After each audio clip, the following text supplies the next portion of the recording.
안녕하십니까. 한국교회법학회 학회장 서한재 교수입니다. Q&A를 푸는 종교인 소득과세. 오늘은 그 일곱 번째 강의로 종교활동비에 대해서 말씀드리겠습니다. 앞에 강의에서도 제가 여러 번 언급한 바와 같이 이 종교활동비를 어떻게 과세할 것이냐 말 것이냐, 또 이걸 신고해야 되냐 말아야 되냐, 또 세무조사 대상이 되느냐 아니냐에 관해서는 시행령 제정 과정이나 종교소득과세를 준비하는 데서 가장 핵심적으로 논란이 됐던 부분입니다.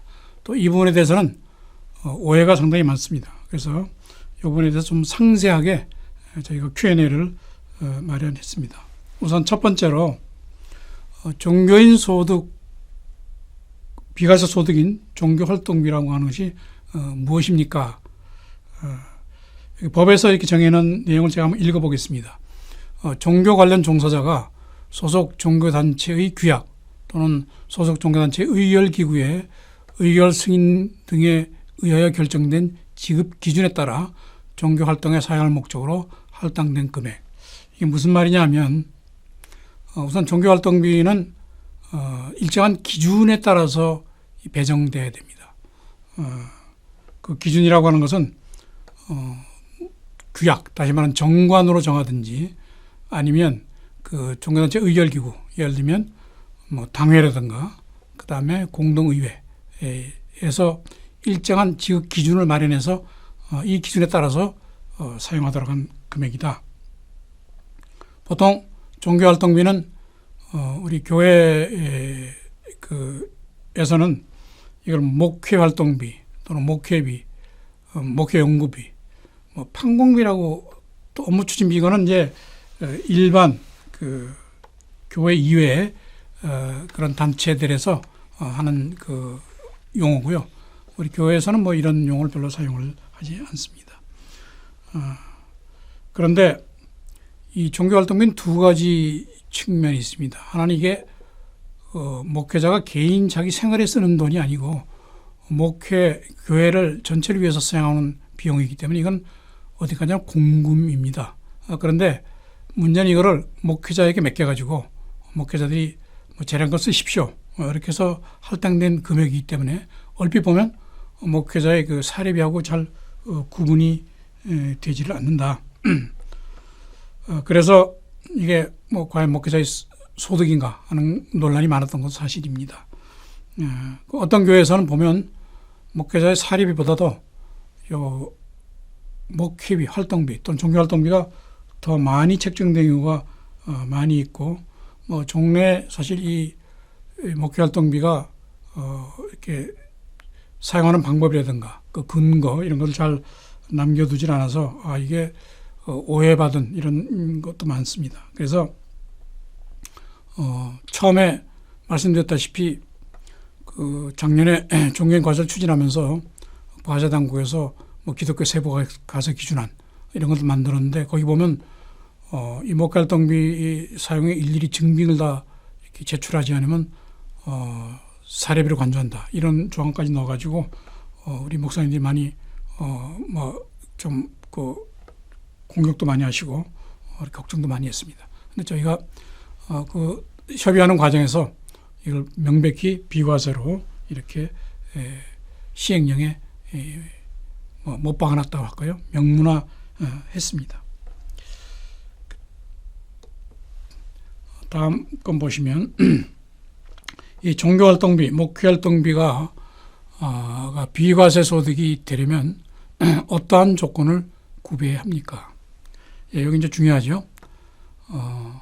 목회활동비는 목회활동에 사용할 목적으로 구분되어야 합니다. 교회 발전과 목회 유익에 필요한 목회자 사역을 위해서 쓰는 비용인데요. 예를 들면 신방 또는 전도, 선교, 또 구제, 또 손님 오면 식사 대접하고 뭐 이런 데 쓰는 비용입니다. 이제 그런데 아주 중요한 것은 이게 비과세 소득으로서 이 종교활동비가 되려면 반드시 종교단체의 규약 또는 그 총회 승인된 기준에 따라서 지급해야 되고 이것이 통상적인 종교 활동에 사용돼야 한다 하는 것을 말씀드리겠습니다. 자, 그러면 종교활동비는 종교단체 규약 또는 의결기구 승인 등에 의하여 결정된 지급 기준에 따라야 한다는 것을 보다 구체적으로 설명해 주십시오. 이런 질문들 많이 하는데요. 다시 말하면 이 종교활동비를 어떻게 결정을 하고 이건 어디에 써야 되고 이걸 어떻게 관리하고 또 사용 증빙은 어떻게 남겨둬야 되는지에 대한 정확한 근거가 있어야 된다. 그래서 근거는 되게 정관으로 제정하든가 아니면 정관이 너무 하게 하면 재정규칙 등에 의해서 하여튼 일종의 규칙으로 이걸 정해놔야 됩니다. 근데 대부분 우리 그 교회들은 아직 정관을 제정하지 않고 있고 정관이 있다고 하더라도 종교활동비에 대한 어떤 규정을 두고 있는 정관을 이렇게 많이 갖고 있지 못합니다. 그런데 이번에 종교인과세에 대비해서 반드시 요 사항, 종교활동비, 그 다음에 교회 공금이 어떻게 관리되고 하는 것에 대한 정확한 규칙이 제정된 정관을 마련해야 된다. 그래서 마련을 하십시오. 저희가 제공해드리는 그 종교인과세 그 공동 매뉴얼에는 참고할 만한 이런 그 정관 내용들을 거기 부록으로 담아놨기 때문에 그걸 참고하시면 되겠습니다. 그래서 그리고 이제 꼭 이게 그 정관을 채택할 때는 이 정관은 반드시 교인총회의 결의를 거쳐야 됩니다. 판례에 보면 당회가 이렇게 결정해서 한 정관 이거는 교인총회 승인이 없으면 무효다 하는 이런 것이 다 나와 있고요. 이 정관에는 아까 말씀드린 대로 사례비하고 목회활동비 근거라든가 이런 것들이 다 명확하게 돼 있어야 됩니다. 그 다음에 이 종교활동비를 목회자의 재량으로 이제 사용한다면 목회자에 지급되는 사례비와 무슨 차이가 있고 이걸 어떻게 구별해야 됩니까? 이거는 상당히 이제 중요한 문제인데요. 우선 차이점을 들면 목회자가 그 재량으로 사용한다는 점에서는 이게 동일합니다. 예를 들면 어느 교회에서 목회자에게 사례비로 한 달에 400만 원, 그 다음에 목회활동비로 200만 원 이 책정을 해놓으면 그 400만 원과 200만 원은 목사님이 다 재량껏 자기가 필요하다고 생각하는 데 따라서 판단해서 쓰시면 됩니다. 그런 면에서는 동일하죠.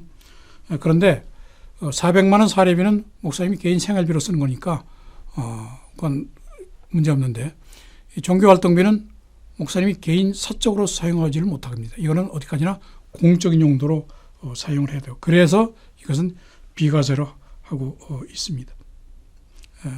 또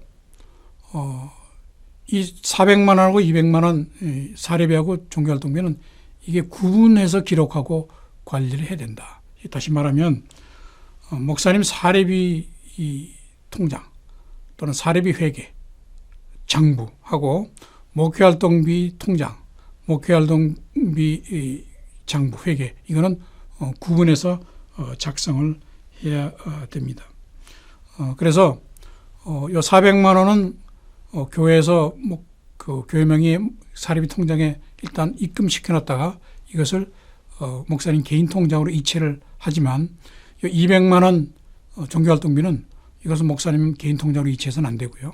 또 이걸 찾아가 현금으로 드려서도 안 되고 이거는 교회 명의 통장에다 보관해 놓고 이거를 그때그때 쓰실 때마다 카드로 사용을 쓰시던가 카드 사용이 이제 어려운 경우가 있습니다. 예를 들면 어려운 이제 목회자를 찾아오면은 이 경력금 드리지 않습니까? 이런 거는 이제 현금으로 지급해야 되기 때문에 그런 경우에는 이걸 이제 현금으로 찾아가지고 사용하되 그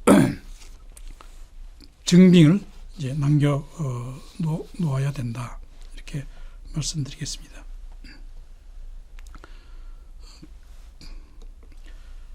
그 다음에 이제 종교활동비, 목회활동비를 교회 종교단체에 공적으로 기록 관리하는 구체적인 지침이 있습니까? 뭐 이거는 지침이 있을 수가 없습니다. 이거는 이제 각 교회나 사실 교단에서 이런 걸 좀 해주셔야 되는데 그렇지 못하고, 그래서 국세청에서 이번에 나온 안내책자에 의하면 뭐 이건 뭐 참고 하셔도 되고 뭐 안 해도 됩니다만 7가지 그 지침을 마련해 놨습니다. 그래서 우선 그 1번은 보면 그 종교단체의 고유 활동에서 발생하는 비용과 종교인의 소득을 구분해라. 뭐 당연한 얘기죠. 그 다음에 이거는 종교활동 지원에 사용해라. 그리고 뭐 예산 한도 내에서 종교인별로, 그러니까 담임 목사님 얼마, 목봉 목사님 얼마 이런 식으로 해라. 그 다음에 체크카드를 사용하는 원칙을 해라. 그 다음에 사용 내역을 반드시 남겨라. 그 다음에 개인 용도로 사용하지 말아라. 그 다음에 그 종교단체에다 그 결과를 보고를 해라. 그 다음에 영수증을 수령할 수 없는 경우에는 그 지급 여부를 결정을 해서 이렇게 관리하도록 이렇게 되어 있습니다. 뭐 이거는 당연한 얘기고요. 뭐 여기 앞서서 이제까지 종교활동비가 사실은 조금 이렇게 바깥에서 보기에 이렇게 사례비하고 구분이 안 돼가지고 오해받은 소지가 있는데 뭐 그런 오해를 피하기 위해서도 이런 그 구분 관리, 그다음에 사용 이런 것들을 다 하셔야 되겠습니다. 그러면 이제 만일 이 종교활동비하고 사례비를 구분해서 기록 관리하지 않으면 어떻게 되느냐? 그러면 그 부분 세금 내야 되느냐? 이런 질문 많이 하시는데요. 그렇지 않습니다. 뭐 구분 기록 관리하지 않은 경우, 예를 들면 아까 예를 들어 400만 원 사례비하고 200만 원 활동비를 다 목사님 개인 통장에 넣어드렸다고 하더라도 그 종교활동비에 대한 이 기준, 즉 정관에 종교활동비가 얼마로 책정되고 그다음에 이건 어떤 용도에서 사용한다. 또 그런 기준에 의해서 당회나 공동회 결의에 따라서 200만 원을 지급하기로 했으면은 그 부분은 비과세입니다. 다만 이게 이제 구분 기록 관리하지 않으면 이게 세무당국에서는 구별할 수가 없기 때문에, 그래서 그 200만 원 부분 요거를 그 1년에 한 번씩 이제 지급명세서를 그 세무서에 제출해야 되는데, 지급명세서에다가 총액만, 그러니까 한 달에 200만 원이면 월 1년에 2,400만 원 아닙니까? 그 다음에 목회자 드린 사례비 400만 원, 그럼 4,800만 원. 그래서 4,800만 원은 사례비고, 그 다음에 2,400만 원은 이거는 종교활동비다. 이렇게 기재를 해서 내면 그 2,400만 원 부분에 대해서는 이게 비과세로 처리를 해서 그 4,800만 원만 소득을 받아서 과세를 하겠다 하는 것이 이제 지금 그 세법의 내용입니다. 다만 이렇게 목회자에게 1년 동안 2,400만 원의 종교활동비를 지급했다 하는 것이 명세서에 나와 있어야 되고요. 또 이 부분에 대해서는 이게 구분 관리를 기록을 하지 않았기 때문에 세무조사의 대상에서도 이것이 제외되지 않는다 하는 부분을 염두에 두시면 되겠습니다. 그 다음에 종교활동비 과세 여부, 지급명세서 신고 여부, 세무조사 대상 여부에 대해서 정리해서 설명해 주세요. 물론 제가 이때까지 다 설명을 드렸지만 이걸 다시 한번 정리하면 과세가 되느냐 안 되느냐, 즉 400만 원 사례비하고 200만 원 종교활동비가 있을 경우에 200만 원에 대해서 과세가 되느냐 안 되느냐 하는 것은 정관에 200만 원의 지급에 대한 그 기준, 이게 나와 있으면 그 200만 원은 구분 기록 관리하지 않아도 물론 과세가 됩니다. 근데 이제 이걸 신고해야 되느냐, 많은 교회들이 이분 오해하고 있는데 종교활동비는 무조건 다 신고해야 되는 것으로 알고 있습니다. 그렇지 않습니다.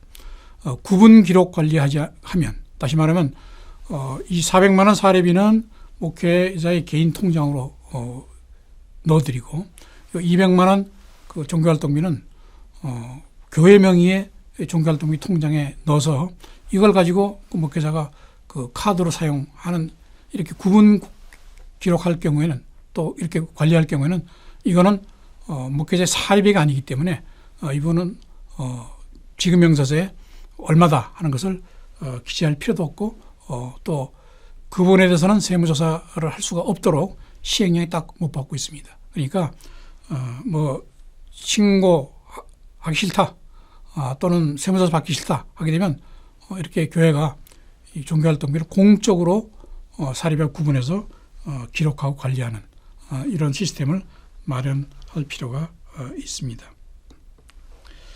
그 다음에 이제 종교활동비는 반드시 교회 명의 카드로 사용해야 합니까? 사실 증빙 기록을 남기기 위해서는 카드로 사용하는 게 굉장히 바람직합니다. 물론 그 전제로 교회 명의 교회 명의로 종교활동비 통장을 따로 만들어야 되겠죠. 그래서 통장에 들어있는 금액 한 달에 200만 원. 그러면 이거를 목사님이 그 종교활동비 쓸 때 이걸 카드로 이렇게 쓰시면 되는데요. 다만 이제 카드로 쓰기 어려운 부분이 있습니다. 부득이 현금으로 예를 들어서 뭐 경조사비를 지급한다든가 뭐 경력금을 지급한다든가 이런 경우에는 요거를 현금으로 찾아가지고 쓰시되 다만 그 사용 내역을 이렇게 교회에서 관리를 하면 되겠습니다. 그리고 카드는 가급적 신용카드보다는 체크카드가 낫다. 왜냐하면 신용카드는 발급이 굉장히 어렵습니다. 그래서 체크카드로 이렇게 사용하는 것이 바람직하다 이렇게 말씀드리겠습니다. 이렇게 설명을 해도 한번 좀 전적인 사례를 들어서 한번 설명해 달라 이런 부분이 많이 있어서요. 제가 이제 사례를 한번 만들어 봤습니다. 그러니까 이 교회는 지금 우리 교회는 매월 2천만 원 정도 이제 헌금 수입이 있고요. 교회 전체 지출도 한 2천만 원이라고 이렇게 가정을 하십시다. 담임 목사님에게 매월 400만 원의 사례금, 부목사 두 사람에게 매월 200만 원의 사례금이 지급이 되고 전도사 한 명과 행정집사 한 명에게 각각 100만 원씩 사례비를 지급하고 있습니다. 담임 목사의 목회활동비로 월 300만 원, 그 다음에 교회 전체 경비로 700만 원씩 지출하고 있습니다. 종교인 과세에 대비해서 어떻게 교회 장부 회계 서류를 작성하고 관리를 해야 합니까? 우선 그 모든 교회에 들어오는 헌금 이거는 하나의 통장으로 다 관리를 하셔야 됩니다. 그러니까 뭐 역시 옛날에 보면 뭐 11조 통장 따로 있고 그 다음에 주일헌금 통장 따로 있고 뭐 이렇게 되는데 물론 그렇게 만드는 건 상관없습니다만 이걸 전체적으로 한 달에 2천만 원 지금 들어오니까 2천만 원이 한꺼번에 입금되는 마스터 통장에 나갈 거예요. 이걸 이제 개설을 해서 모든 헌금을 거기서 입금한 다음에 여기서 이제 지출을 하도록 이렇게 해야 될 것입니다. 그래서 우선 여기 보면 그 목회자 그 사립비 통장이 있고 그 다음에 목회활동비 통장이 있고 교회 일반 경비 통장이 통장 보통 3개를 개설해야 돼요. 그러니까 총 4개죠. 마스터 통장하고. 이제 개설을 해놓고서 그 다음에 회계장부도 각각 만들어야 됩니다. 목회자 사립비 인건비 장부, 그 다음에 목회활동비 장부, 그 다음에 교회 일반 장부로 이렇게 구분해서 이제 기록을 하고 회계도 그렇게 해야 됩니다. 그래서 이제 마스터 통장에 지금 2천만 원이 들어왔으면 이 중에서 인건비로 즉 담임 목사님 400만 원, 그 다음에 부목사 두 분에게 400만 원, 그 다음에 그 행정집사하고 그 다음에 그 전도사에게 지급할 200만 원, 이게 총 1,000만 원이죠. 이 1,000만 원을 그 사립비 통장에다 이제 입금을 시키고, 그 다음에 목회활동비 통장에는 300만 원을 입금을 시키고, 교회 이제 일반 통장에는 700만 원 이렇게 입금시키면 2,000만 원 이렇게 이제 입금이 되겠죠. 그래서 교회 그 사립비 통장에서 담임 목사 개인 통장에 이제 400만 원, 월 400만 원 사립이니까 부목사님 각각 한 분씩당 200만 원씩 이렇게 이체를 해주고 전도사님과 행정집사님이 각각 1,000만 원씩 이체해주면 인건비는 이렇게 됩니다. 그 다음에 이제 목회활동비 통장에 입금된 이 300만 원은 이거는 이제 뭐 목회자가 교회 명의 카드로 이걸 사용하고 남은 부분은 이제 교회로 이제 반환을 하시면 되겠습니다. 이렇게 되면 세무조사는 목회자 사례비 통장 또 사례비 장부 여기에만 이제 국한이 됩니다. 그 이상을 많이 보여달라 그러면 이건 시행령에서 다 금지하고 있기 때문에 보여줄 필요가 없고 또 조사 그렇게 요구할 권한도 없습니다. 그 다음에 목회 활동비 통장 장부, 그 다음에 교회 일반 통장 장부, 이거는 목회자의 그 사례가 아니기 때문에 세무조사 대상도 아니고 또 제출을 명할 수 없다, 이렇게 되어 있습니다. 이렇게 관리하시면 뭐 종교인 과세로 인해서 큰 어려움이 없을 것으로 생각합니다. 이것으로서 7번째 강의를 마치도록 하겠습니다. 사람한 TV 구독과 좋아요를 눌러주세요. 구독과 좋아요는 돈이 들지 않습니다. 감사합니다.